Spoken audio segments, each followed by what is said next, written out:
Assalamualaikum warahmatullahi wabarakatuh. Perkenalkan, nama saya Kamal Indonesia Sudarto Ahmad dari kelas 10-1, nomor absen 24. Di sini saya ingin mengerjakan tugas fikih menyetorkan 3 materi dari bab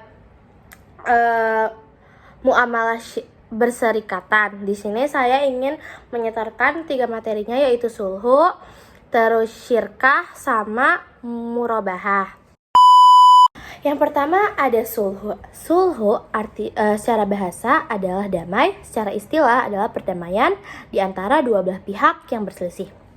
Dan hukum sulhu adalah wajib. Selanjutnya saya ingin menjelaskan tentang rukun dan syarat sulhu. Nah, yang pertama itu mereka yang bersepakat untuk berdamai. Yang kedua, tidak adanya paksaan. Yang ketiga, masalah-masalah yang didamaikan bertentangan dengan prinsip Islam. Selanjutnya, jika perlu boleh mendatangkan pihak ketiga. Nah, selanjutnya ada macam-macam sulhu. Yang pertama, perdamaian antara manusia, perdamaian antara muslim dengan non-muslim, perdamaian antara imam dengan kaum Baghdad. Selanjutnya, perdamaian antara suami istri, dan selanjutnya ada perdamaian dalam urusan muamalah. Selanjutnya ada hikmah sulhu, yaitu menyelesaikan perselisihan atau masalah. Yang kedua, meningkatkan rasa persaudaraan. Yang ketiga, menghilangkan rasa dendam. Yang keempat, mewujudkan kebahagiaan antar individu maupun masyarakat. Yang kedua ada syirkah. Syirkah menurut bahasa adalah persekutuan, kerjasama, atau bersama-sama. Secara istilah adalah suatu akad dalam bentuk kerjasama antara dua orang atau lebih dalam bidang modal atau jasa untuk mendapatkan keuntungan. Nah, selanjutnya ada macam-macam syirkah. Yang pertama ada syirkah amlak. Syirkah amlak atau kepemilikan.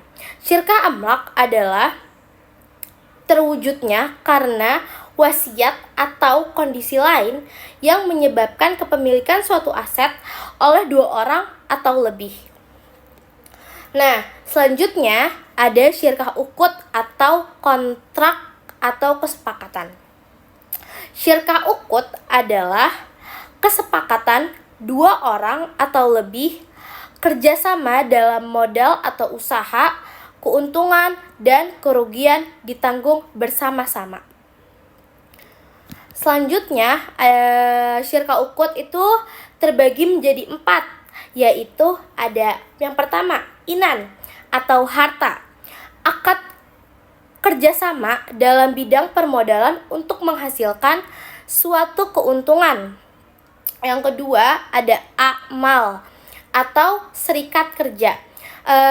Akmal adalah bentuk kerjasama yang bergerak dalam bidang jasa atau pelayanan pekerjaan.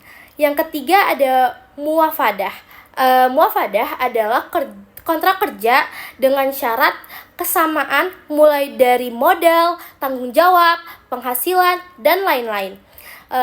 Yang keempat ada wujuh atau keahlian kontrak yang memiliki reputasi baik serta ahli dalam bisnis. 3 ada murabahah. Murabahah adalah transaksi penjualan barang dengan menyatakan harga, perolehan, dan keuntungan yang disepakati oleh penjual dan pembeli. Yang kedua ada ketentuan murabahah. Yang pertama, jual beli murabahah harus dilakukan atas barang yang telah dimiliki atau hak kepemilikan telah berada di tangan penjual. Yang kedua, adanya kejelasan informasi mengenai besarnya modal. Yang ketiga, ada informasi yang jelas tentang hubungan baik nominal maupun persentase sehingga diketahui oleh pembeli. Yang keempat, penjual boleh menetapkan syarat atau menjamin kerusakan yang tidak tampak pada barang. Yang kelima, transaksi pertama antara penjual dan pembeli pertama harus sah. Jika tidak sah, maka tidak boleh jual beli secara murabahah antara pembeli pertama yang menjadi penjual kedua dan dengan pembeli murabahah. Baik, itu saja materi yang bisa saya jelaskan. Mohon maaf bila banyak kekurangan.